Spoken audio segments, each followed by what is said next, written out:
And this is a Fox News Alert. Welcome to Hannity. Tonight, the Destroy Trump media is spiraling out of control by manufacturing made-up stories, spreading lies like we have never seen before. Fake news CNN, conspiracy TV, MSNBC, and other so-called news outlets have created what is an informational crisis that affects every American. It is so egregious, so damaging, and so dangerous to you, the American people. President Trump is now calling it a, quote, stain on America.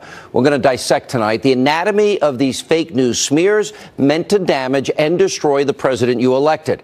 Now, former White House Press Secretary Sean Spicer, he will join us with reaction. And he has a major announcement that you're going to want to hear. And also tonight, an explosive Fox News report. The wife of the now demoted DOJ official who met with Fusion GPS worked for the opposition research firm that produced the fake news anti-Trump Russian dossier during the 2016 election. We'll have more on that breaking news tonight. And an ISIS-inspired terrorist with a pipe bomb strapped to his chest, exploding the device in the heart of New York City during morning rush hour today. Sebastian Gorka is here to explain how Americans have to get much tougher in this war on terror. But first, our breaking news opening monologue. We have been telling you since 2007 and 8 that literally we have fake news operations in this country, liberal, mainstream, to destroy Trump media. They have a vendetta, and they're showing it every day. Their number one goal is to damage and destroy the president you elected, and clearly by any means necessary. And spreading fake news helps them to do this. Now, we've been saying since 2008, journalism in America is dead. But what is happening now is far worse, more destructive, more than anything we could have imagined. This is now outright propaganda every day. For example, on Friday, fake news CNN, they go wall to wall, breathless reporting on a story. It turns out to be a big fat lie.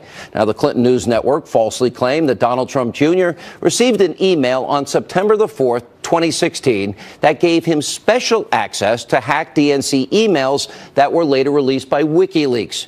Unfortunately, the report, as usual, completely wrong. Here's the truth. The email that was sent to Donald Trump Jr. was actually dated September 14th, not 4th, 2016, which is the day after WikiLeaks put out the DNC documents. Now, fake news CNN, they hyped the story as the big smoking gun about Trump and Russia collusion and claimed they had not one but two sources verifying this false claim. Take a look at CNN's original fake news reporting. CNN has exclusive new details about a message sent in the final stretch of the 2016 campaign offering access to hacked WikiLeaks documents. This email on September 4th, 2016 was sent to Donald Trump, then candidate Donald Trump Jr., and others in the Trump organization. The timeline is important here because on September 4th, that was months after the DNC was hacked and after their own emails became leaked. And it was a month before Clinton campaign chairman John Podesta's emails were leaked by WikiLeaks. If this was an attempt to give stolen emails, hacked emails to the Trump campaign, and the Trump campaign acted on it, you would have an argument that they were then in possession of stolen property, property they knew to be stolen. Right. Now, that can be a crime under federal law. It clearly can be a crime, by the way, under New York law. Crime. No, not quite. Now, it didn't take long for the rest of the sheep in the liberal press, like conspiracy TV, MSNBC, to take CNN's fake news and spread it to their Trump-hating audience. You can't make this stuff up. Watch this. This is coming into our NBC newsroom right now. Congressional investigators are trying to figure out who sent an email that gave Donald Trump, his son, and others a decryption key for hacked WikiLeaks documents. This was about September 2016, right in the middle of the campaign when WikiLeaks was putting out some documents, hadn't put out other documents. Remember, the Russians had hacked the Democrats and handed this stuff over to WikiLeaks. It goes to the heart of the collusion question, right? Because WikiLeaks was essentially acting as an agent of Russian intelligence, publishing hacked emails that hurt the Democrats and helped Donald Trump. So fake news CNN story about Donald Trump Jr. and WikiLeaks, it was a lie. In fact, CNN's report was so outrageous, other news outlets started calling them out, even the Washington Post. That gets interesting. Now, CNN was caught red-handed. They were forced to correct the record. Now, keep in mind, this is the same CNN. They used the motto, facts first. So we have a question tonight for the head of CNN, the chief of fake news, Jeff Zucker. Jeff, are you proud of your network? By the way, not the first time this year. Do facts come first, Jeff Zucker? When your network repeatedly tries to smear and slander the president with outright lies, you have become nothing but an extension of the DNC. And I have to tell you, that Donald Jr. story was devoid of facts. And after being humiliated on Friday, Zucker then sent his stenographer, Humpty Dumpty, Brian Stelter, to try and clean up this whole mess. Now, instead of profusely apologizing, like he should have, Humpty Dumpty tried to use his network's complete and utter fake news failure to attack President Trump. That's a nice way to try and fix it. Watch this. With ABC's suspension of Ross still in the headlines, I asked CNN if there would be disciplinary action against Raju or his co-writer, Jeremy Herb. A spokeswoman said no, because the reporters followed CNN's standards process, which means that the anonymous sources they were using for the story were vetted and okayed ahead of time. Now, the sources had been reliable in the past, but they were not this time. On Friday night, President Trump seized on the recent corrections at a rally in Florida. Look, reporters, journalists make mistakes. Our record as journalists in covering this Trump story and the Russian story is pretty good, especially compared to the record of Donald Trump and his serial lying. Now, he is a bitter partisan. Now, it's even pathetic by fake CNN standards. Now, earlier today, the White House press secretary, Sarah Sanders, absolutely schooled. This is a one-on-one on how to be a press secretary. CNN's very aggressive and opinionated and biased Jim Costa after he tried to defend the network's false reporting. Watch this. And I would just say, Sarah, that journalists make honest mistakes, and that doesn't make them fake news. But the question that I have... But when journalists make honest mistakes, they should own up to them. Sometimes, and a lot of times you don't. But there's a difference. There's a very big... I'm sorry. I'm not finished. There's a very big difference between making honest mistakes and purposefully misleading the American people, something that happens regularly. You can't say, I'm not done. You cannot say... that was completely fake, Sarah. You cannot say that it's an honest mistake when you're purposely putting out information that you know to be false. Now, fake news CNN isn't alone in spreading lies and fake news aimed at hurting the president. A Washington Post reporter was forced to apologize this weekend after tweeting out this highly misleading photo about the crowd size at President Trump's rally on Friday. Turns out that image that you see right there, that was taken well before President Trump ever stepped on the stage. And President Trump responded to that fake news report by tweeting out photos during his speech that showed a packed house and writing, quote, "Oh, very different." At Dave Weigel over at the Washington Post put out a phony photo of an arena empty hours before I arrived at the venue with thousands of people outside on their way in. Real photos now show, as I spoke, packed house, many people unable to get in, demand apology and retraction from fake news Washington Post. The president added this, quote, "Dave Weigel of the Washington Post just admitted his picture was a fake, a fraud, showing an almost empty arena last night in my speech in Pensacola when, in fact, he knew the arena was packed, as shown also on TV. Fake news. He should be fired." Now, that photo is the perfect example of how the destroy Trump media, the biased media in this country, attempts to embarrass, delegitimize this president over insignificant, superfluous things at every turn. And just like in other examples, this one blew up in the fake news media's faces because the truth eventually, hopefully, does come out. And because President Trump, he refuses to sit back and let the media spread lies day in and day out. But for the press in this country, nothing is too small and too petty.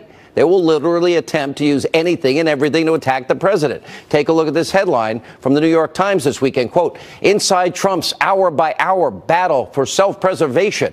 Now, the Times, the so-called investigative reporting over there, includes explosive information like the president has up to 12 Diet Cokes a day. That's pretty laughable. It's right up there with CNN's 2 scoops of ice cream for him, but only 1 for his guests. Now, the other bombshell fact from the New York Times report claims that President Trump watches up to 8 hours of television a day. Now, President Trump rightfully blasted the paper by tweeting, quote, "Another false story, this time in the failing New York Times, that I watch 4 to 8 hours of television a day. Wrong. Also, I seldom, if ever, watch CNN or MSNBC, both of which I consider fake news. I never watched Don Lemon, who I once called the dumbest man on television." bad reporting. The media in this country has a massive credibility crisis. Look at the headline, recent Politico Morning Consult poll. 46% think the media make up stories about Donald Trump. The American people don't trust the media anymore, and nor should they. It's because they're constantly, regularly peddling an agenda and fake news. Now, here's another couple of examples.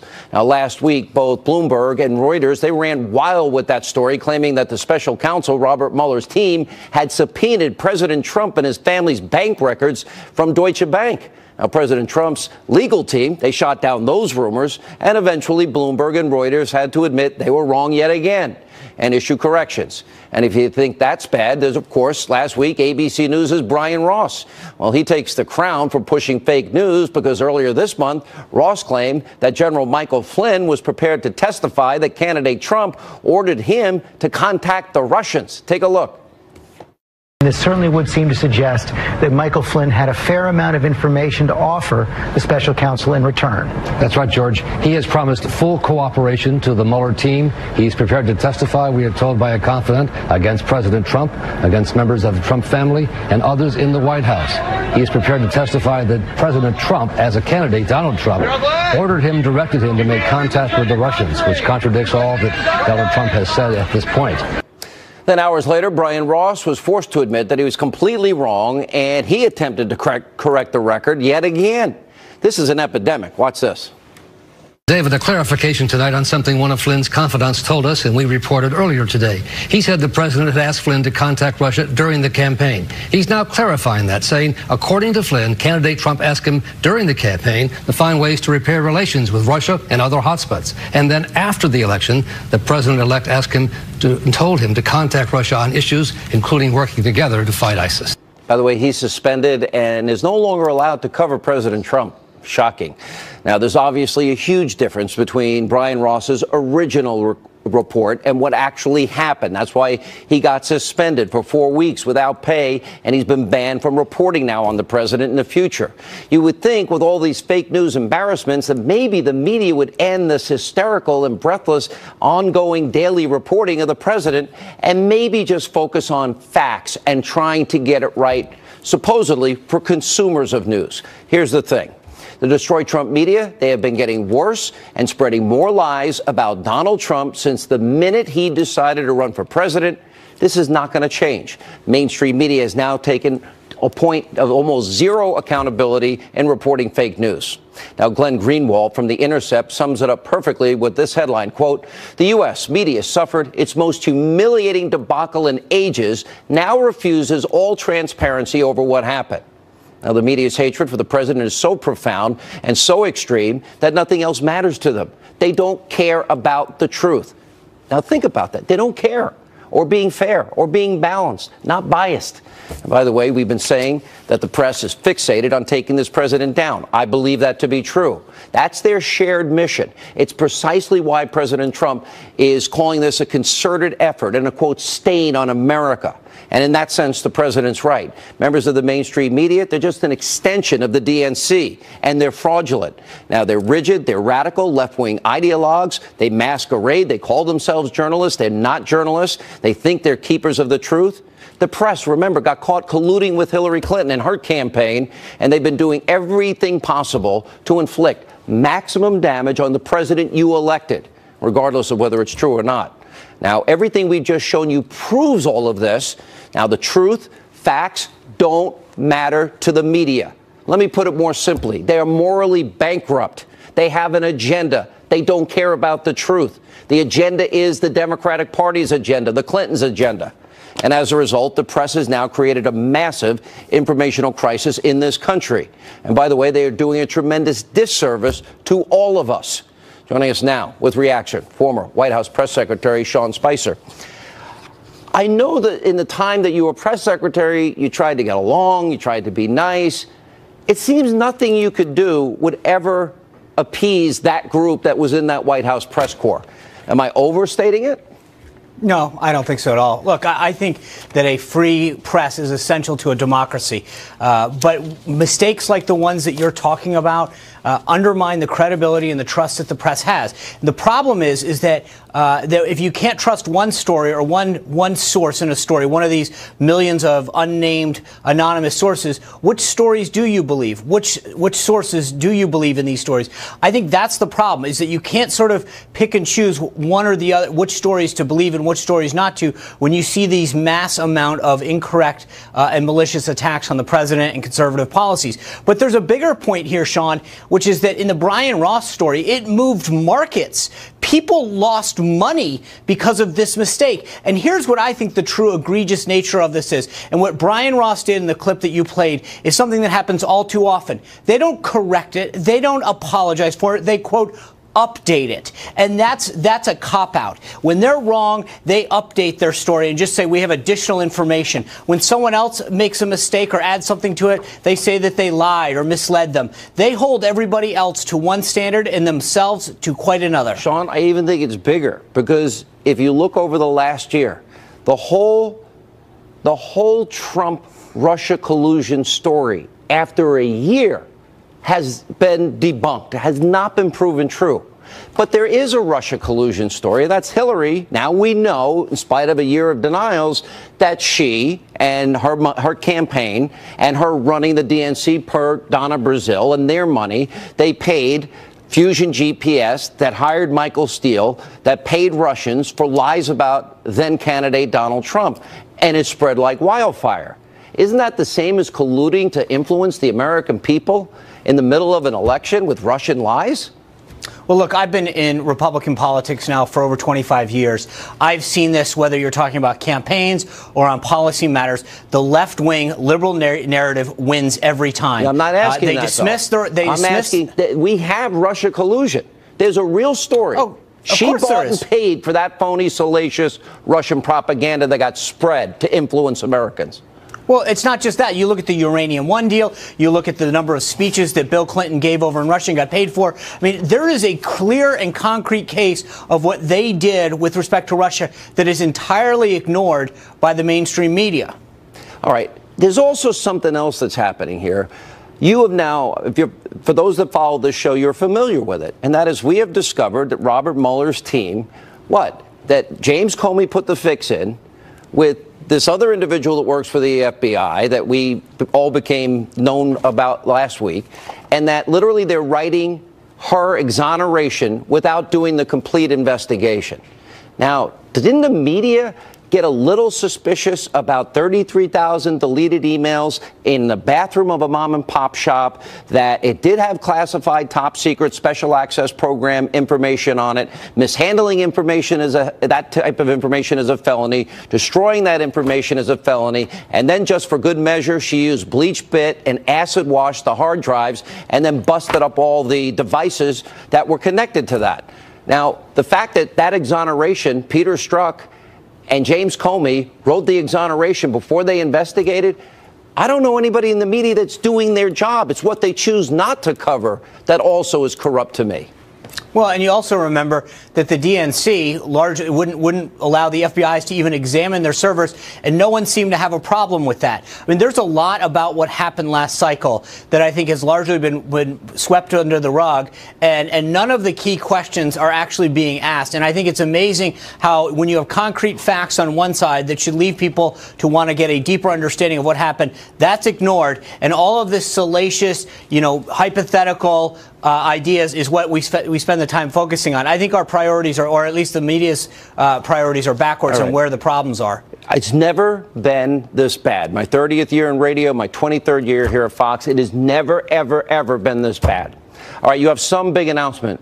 Go ahead, hit us with it. What is it? Is it good or bad? I think it's good. It's good. And I think it's largely driven off what you're talking about right now. I looked back at the coverage of the campaign, the transition, and the first 6-7 months of this White House, and realized the stories that are being told are not an accurate representative of what President Trump went through to get the nomination, to transition to the White House, and then his first 6 months in office. And I'm going to write a book that'll come out in the summer of 2018. If you go to my Twitter feed at Sean Spicer, people can can sign up and keep track of when it's going to be published and get inside information. But I've decided that it is incumbent upon me to set the record straight and give people a real understanding of what happened through each of those crucial points in our history.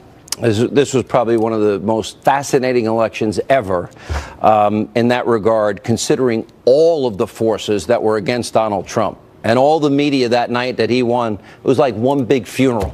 I look forward to it. There's a lot of stuff that those guys got wrong, from the campaign through the transition to the White House.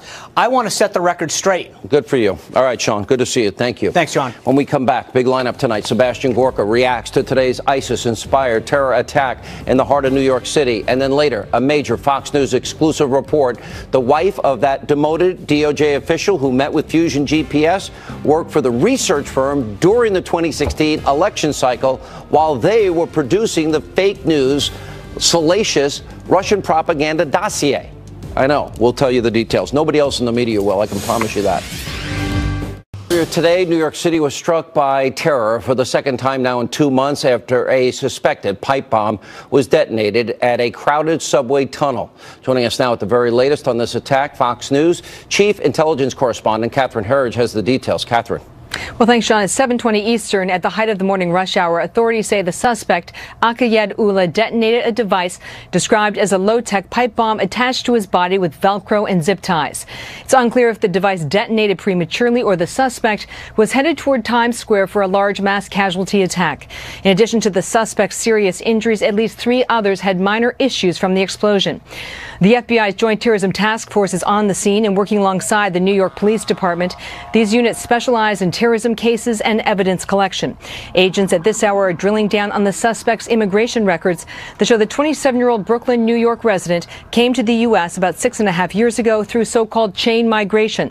Fox News is working to confirm whether it was under a family preference provision or an immediate relative. We are told he was just before his 21st birthday. Had he been older, he would not have qualified. Here's White House Press Secretary Sarah Sanders. We know that the president's policy calls for an end to chain migration, which is what this individual came to the United States through. And if his policy had been in place, then that attacker would not have been allowed to come in the country. Counterterrorism source who monitors terrorist social media accounts says there was no immediate claim of responsibility by ISIS, though some ISIS-linked accounts celebrated that attack, Sean.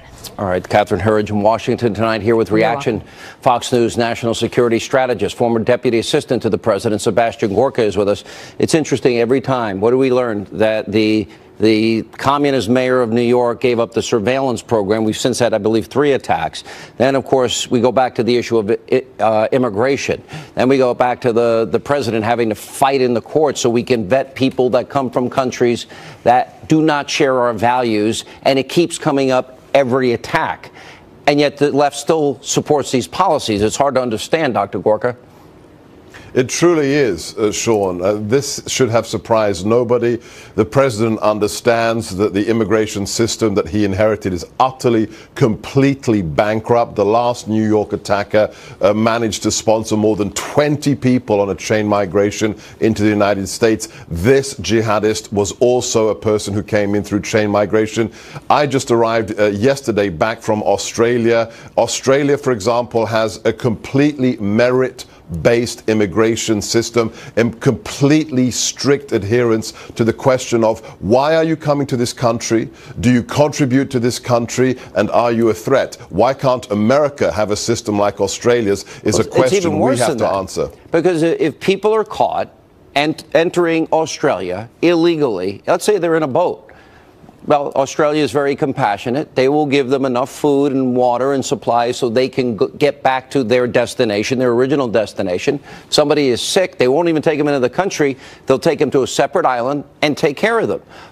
But you're right, if we opened our borders completely, we could pick and choose. Everybody would want to come here. The best, the brightest contributors that would make society better, that don't have values that contradict our values. Why is that so complicated? How does that get so politicized? Well, look, the fact is the left has tried to sell a bill of goods in where they say Everybody has the right to come to America. It's insanity. If that's the case, the word America ceases to have any meaning. Remember what Hillary did, Sean. She gave a private speech that we now have the transcript of, where she said there should be no borders in the Western Hemisphere. From Canada all the way down, no borders. If that were the case, if she'd have won, America would cease to exist as a concept, and we'd be having not just one attack every few weeks or every few months. It would be like Europe, with attacks occurring every couple of days. Let me shift gears. Let me go to the issue of all of these fake news reports that I laid out in my opening monologue tonight. They're everywhere. It's almost on a daily basis. We have known a long time that real journalism is dead in the country. I said that in 07 and 08. But the agenda of the media now, they are actively trying to undermine and unseat and contributing to unseat a duly elected president. Forces like we've never seen aligned together. How should the president deal with it? We have a deadly combination, Sean. Your monologue is spot on. The left has created a web. I hate conspiracy theories, but if you look at what the media is doing, if you look at how things like the FBI have become politicized. Nobody's getting in trouble in the FBI for having Republican views. What's happening? They're Democrats. They have been in contravention of the Hatch Act. They've given Hillary kid glove treatment for things that would have sent you or I to prison. How do we respond? Leadership, and we have to drain the swamp. The president has to drive the people with political agendas out of government, because if you're a bureaucrat, your politics should be a private affair. They shouldn't affect policy. And the media, look, I hope it's going to be market forces. You are crushing it on cable news. You're number one. As long as, you know, the market forces dictate, things like CNN will become irrelevant sooner or later. I think somebody pointed out that the Cartoon Network was rated higher, and so I don't know if that's still true, but that was true at the time. What do you do in a case of a Mueller investigation where we now know that he has Clinton lovers, Trump haters, people that in the past have not passed on exculpatory information to defendants, somebody that has made up laws, and it's a whole cadre of people now that all have one agenda? What is the answer to in your mind? Because I don't see an easy answer to untangle the mess of politics now that has corrupted that special counsel. Well, let me remind your audience, and let me remind the DNC. The chief law enforcement officer of the United States, according to the U.S. Constitution, is not the director of the FBI, nor is it the Attorney General. The chief law enforcement officer is the president, and right now that's Donald J. Trump. He could fire Mueller legally tomorrow if he so wished, but he would have to be backed up by the Republican Party. We need to see leadership from Capitol Hill that understand that November the 9th... Why doesn't Jeff Sessions do that? I think Jeff Sessions is in a very difficult place right now with his very, very ill-advised decision to recuse himself from the Russia investigation. He can reassert his power as the Attorney General, but we also have to see a broader support from Congress for the president, his agenda, and what November the 8th really means to America. All right, Sebastian Gorka, good to have you back. Thank you, Sean. All right, when we come back, you don't want to miss our next segment. We will show you some of the fake news, CNN's worst Trump-hating coverage. We'll get reaction. Michelle Malkin is here. Also a bombshell, Fox News exclusive tonight. The wife of the now demoted DOJ official who met with Fusion GPS actually worked for that opposition firm that produced the phony Russian propaganda, all to influence the last election. Can't make this up. Straight ahead. This is a Fox News Alert. I'm Trace Gallagher. President Trump reacting to the New York City rush hour pipe bomb attack. The suspect, a 27-year-old Bangladeshi national, set off the crude device in a subway passageway, injuring 4 people. President Trump says the explosion highlights the need to change the type of family-based visa the suspect, Akayed Allah, obtained. Mr. Trump claims such visas, quote, allows far too many dangerous and inadequately vetted people to enter the U.S. While it's down to the wire in the Alabama special election to fill the Senate seat once held by Jeff Sessions, who is now, of course, the U.S. Attorney General. According to a just-released Fox News poll, Republican Roy Moore is trailing Democrat Doug Jones by 10 points ahead of tomorrow's vote. It's usually a win for Republicans, but Moore has been plagued, of course, by accusations of sexual misconduct involving girls. Back to Hannity. All right, earlier in my opening monologue, we showed you how liberal CNN was embarrassed on Friday over its fake news report about Donald Trump Jr. Now, sadly, this is just the latest example of fake news. Shouldn't surprise anyone. Now, CNN, MSNBC, their hatred for this president runs deep. Now, this morning, Newsbusters found yet another example of the CNN fake news network and their abusively biased coverage. Look at that headline. And, you know, just 40 minutes after today's terrorist attack in New York City, CNN just can't help themselves, dedicated time to a full-blown report on President Trump's Diet Coke preferences. Watch this. Watching cable, he shares thoughts with anyone in the room, even the household staff he summons via a button for lunch or for one of the dozen Diet Cokes he consumes each day. If you add this, Michael, to what Corey Lewandowski, his campaign manager, has a new book out about some of these very things. Corey's book is called Let Trump Be Trump. Here's what he writes in that.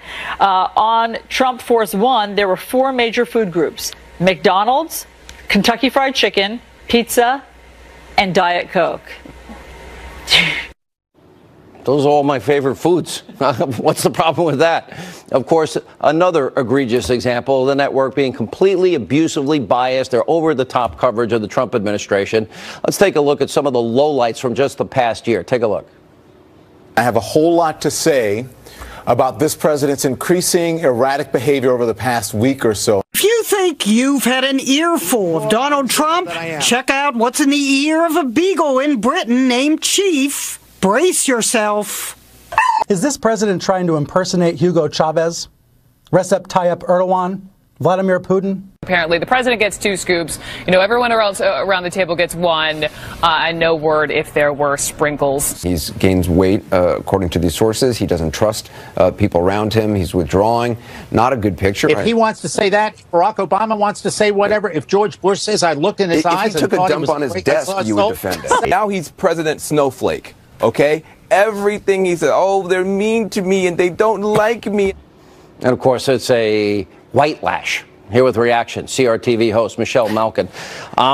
It gets even more superfluous. I mean, when you start doing reports that the inside of this particular dog's ear looks like Donald Trump, and when he eats and invites guests over, he takes 2 scoops of ice cream. Everybody else gets 1 scoop of ice cream. Oh, he drinks Diet Coke. He likes McDonald's, Wendy's, pizza, and Kentucky Fried Chicken. So do I, and I think probably most Americans do if they're honest. And then you add the serious stuff to this. A year's worth of lies, big examples of phony news. I don't even know what to make of it anymore. I guess there's a reason people don't watch that network. Yeah, you know, it's worse than middle school girls gossiping, but that's an insult to middle school girls, I think, because the level of immaturity and recklessness of CNN has plunged to an all-time low. I think, Sean, that 2017 is a year of epic vindication for those of us who have called out CNN's bias from day one. Whether it's these small and mundane stories of petty criticism of Donald Trump's diet and his drink choices, or whether it's the larger story here of the real collusion, as you've been pointing out, and the double standards with regard to this network. I call them the collusion narrative network. And of course, lately, it's more corrections, not news. I mean, if you really want to know what's true on CNN, you don't watch it on the day of the news reports. You watch it the day after for the retractions to find out what's really true. You know, it's also what they don't cover. You know, to me, the fact that the Russian dossier, Hillary lied for a year and paid for the phony dossier, That's kind of big news because that was collusion, Russian lies. She bought and paid for it to influence the election. Similarly, I think it's a big deal when James Comey and Peter Strzok are writing an exoneration of Hillary in the email server so she can go off scot-free without an investigation and hopefully they think defeat Donald Trump. You know, that's a big deal. The whole, you know, the fact that Mueller and Rosenstein and all these people knew in 2009 about bribery, kickbacks, extortion, money laundering by Vladimir Putin thugs in America, and they didn't stop it, and a year and a half later, they allowed 20% of America's uranium to go to this hostile regime, and then the money that flows back to the Clinton Foundation, I think those are big deals. The Mueller special counsel, you know, all of these partisan, vicious partisan prosecutors with unethical records and tactics. That should be a big deal. They're not covering any of this, Michelle. Zero. Yes. You're exactly right, and you've nailed it, that it's not just sins of commission that CNN and all of its ilk are guilty of, it's sins of omission, and it's what they don't cover and they don't report that tells you more about what their true agenda is than what they actually replay over and over again ad nauseum on air. And it extends way beyond this election cycle and this particular president. It goes back decades. You and I have covered it for the past 20, 25 years, and it shows you the disingenuousness, especially of these people who have this hue and cry now about the selling out of America and national security when they've looked the other way as Democrats have sold our country out for years. Despicable. It really is. All right, Michelle, always good to see you. Appreciate you being with us. When we come back, we have yet another example that proves what we have been reporting. Robert Mueller's team is hyper-partisan, anti-Trump, abusively biased, and many unethical. Also, a Fox News exclusive report. The wife of the demoted DOJ official who met with Fusion GPS, guess what? She actually worked for that company during the 2016 election while it was creating the fake news, anti-Trump, Russian propaganda, salacious dossier. You can't make this stuff up. We'll report it exclusively next. Today, another story that exposes just how corrupt Robert Mueller's team are. In other words, a bunch of partisan hacks. Now, on Friday, the Wall Street Journal reported that Mueller's top investigator, Andrew Weissmann, attended Hillary Clinton's election night party at the Javits Center in New York City. By the way, it wasn't a party. You can't even make this stuff up anymore. And breaking tonight, a new exclusive report from our very own James Rosen and Jake Gibson. Here's the headline. The wife of demoted DOJ official worked for firm behind the anti-Trump dossier. Here with reaction, Conservative Review, contributing editor, former Secret Service agent Dan Bongino. Also with us, former Obama economic advisor Austin Goolsbee. Austin, I think you're a pretty fair-minded guy, right? You'd consider yourself fair-minded? I appreciate that. Let's assume, it's hard to, but let's assume Hillary Clinton was the president. And let's assume there was a special counsel looking into collusion during the campaign with Russia. And let's assume that the special counsel of 16 members, 8 of them donated to Hillary Clinton, Barack Obama, and the Democratic Party, and 0, donated to the Republican Party, but 0 reported to the Democratic Party. I would say you would say fundamentally that's unfair, right?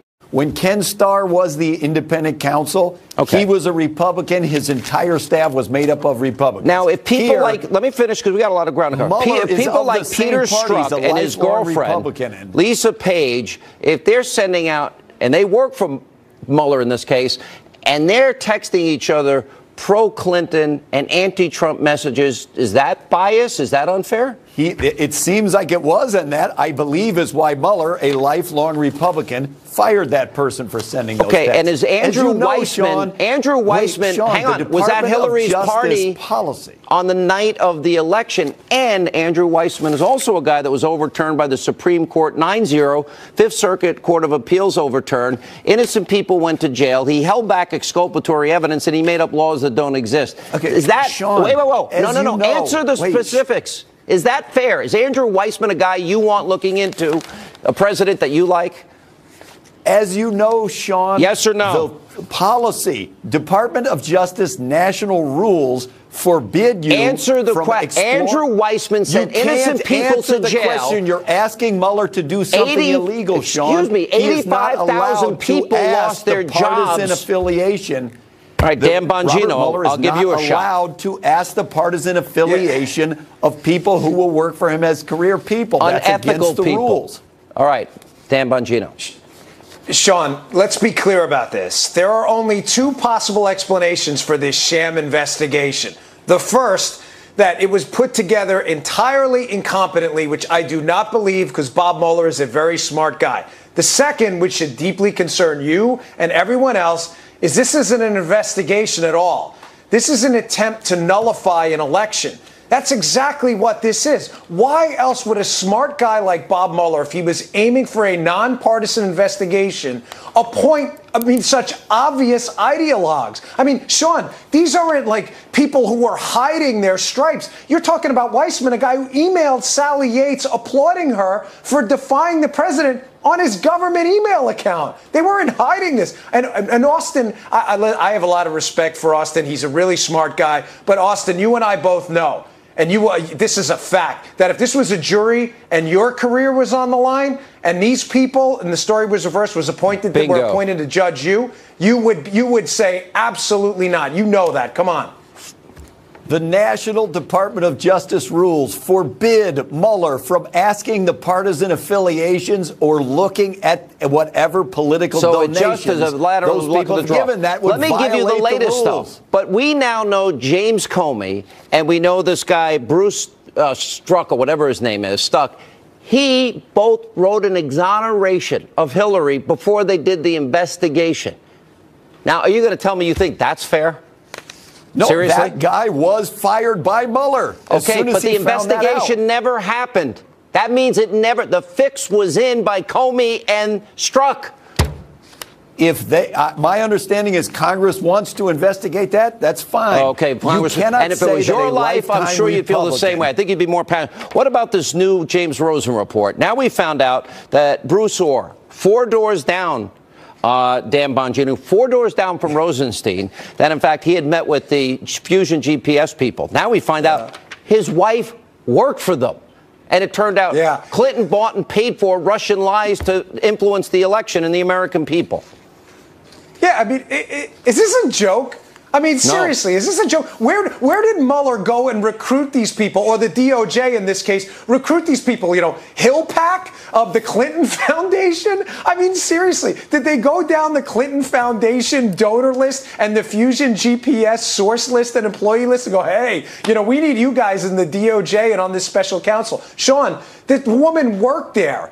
She's married to a guy who had a very powerful position in the DOJ, who, by the way, didn't feel the need to disclose this, that this may have been a conflict of interest. And then, by the way, why wasn't all this stuff told to the House Intelligence Committee a long time ago? Why so cryptic about it if there's nothing to hide? This is one big joke in the American people, but unfortunately it's going to have real-world ramifications. So Hillary got a pass by Struck and by James Comey. Do you think Hillary, now that we know they denied it for a year, that her campaign and money, the DNC she was running, according to Donna Brazil, that they paid for this Russian propaganda, these lies to influence the American people? Is that collusion?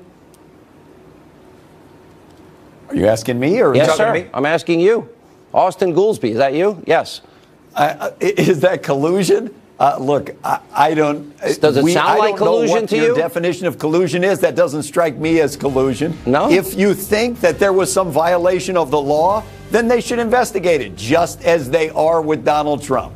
Robert Mueller's a lifetime Republican. No. There is no violation of the law with Trump. Disclosing things, they should investigate them. I'm not going to defend real quick. them doing things that are Austin, wrong. Listen, Austin, with all due respect, there is no violation of the law with Trump, and you know it.